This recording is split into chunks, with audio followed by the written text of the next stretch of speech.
Hey, Tom Strojnik here, filmmaker and FPV drone pilot, and in today's video I'm going to show you exercises you can do to improve your cinematic FPV drone flying. But before we dive into the tutorial, let's talk about what gear am I using, because I know you're gonna ask me.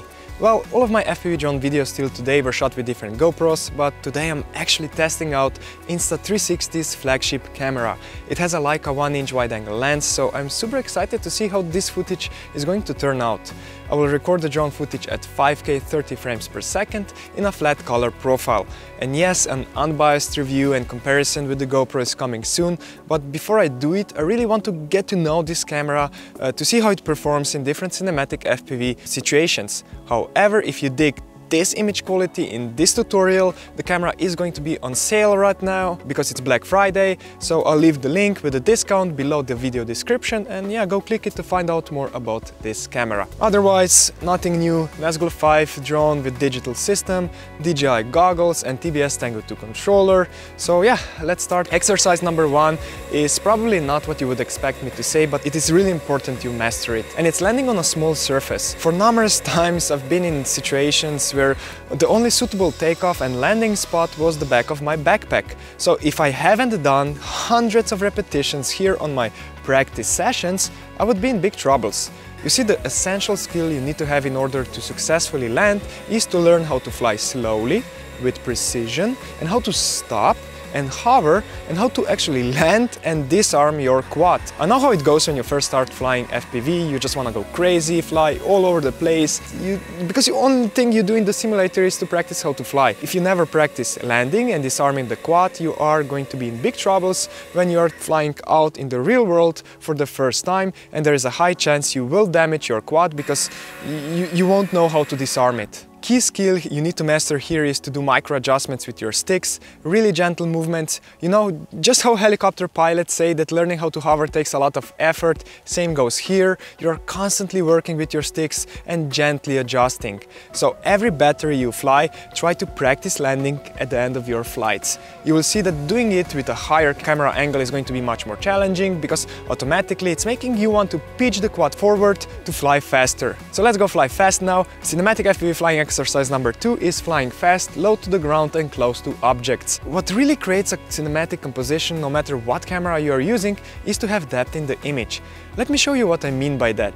If I just fly high up in the air, we get nice aerial view of the landscape, and yes, it looks beautiful, but the shot quickly becomes predictable and therefore, well, boring for the viewer. But if I fly low to the ground, close to objects, there is so much stuff happening in the image. We either have a leading line that draws our eyes into the composition, or we have foreground elements that create depth and curiosity in the image, and we have objects that are suddenly popping in the frame that viewer maybe didn't expect them to see, and you are flying so close to objects the viewer is maybe thinking, oh my god, don't crash, he feels the adrenaline, he needs to see if he will make it past the object or not. He really feels the need to continue watching the rest of the video to see what else will happen. Same goes for flying through gaps, it just adds something new into your videos. By the way, if you are enjoying this video, hit the like button, it really helps to grow this channel, and of course subscribe if you haven't already. Thanks. Number 3. Following moving objects. So yeah, for cinematography purposes, FPV drones are most commonly used for chasing fast-moving objects. The number 1 tip I would give you here is that don't fly in a straight linear line, move left and right, fly around your subject. Just make it obvious that this is not a regular drone video. And the way I would practice this is pretty simple. Hit up a friend who has a car or a motorcycle or whatever and go chase him. Not much more to say here. Closer you will fly to your subjects, more depth there will be in your image, meaning it will look more cinematic.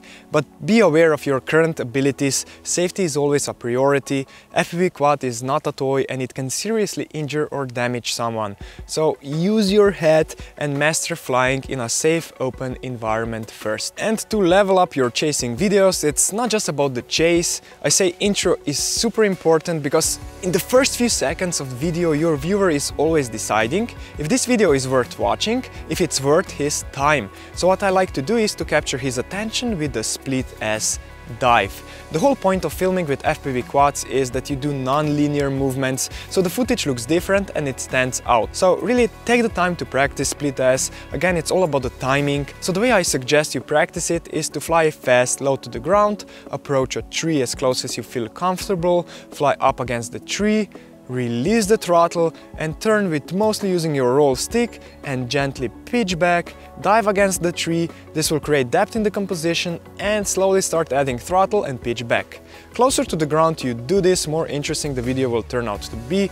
Doing split S dive against the tree will teach you timing and give you confidence because you are flying close to an object. And outside in the real world, on a filmmaking project, when you're filming a moving object, it's all about timing. So practice split S when you are doing chase videos with your friends. Even if you do a split S out in the open, it will still look epic because it's such a cool move to do. And then you're diving down, quickly approaching the subject, and then you're following, chasing him so close, right behind him. The viewer will be hooked and he will enjoy watching your video. You know what? I actually have a few other advanced exercises that I want to teach you, but I don't want to make this video too long, and I also want you to master these basics first. Remember, repetition is mother of skill, so we will do another follow-up tutorial in a few weeks that's gonna be upgrade from this one. Stay tuned for that. If you enjoyed this one, leave a nice comment below, let me know if you have any questions, and I will see you in the next video.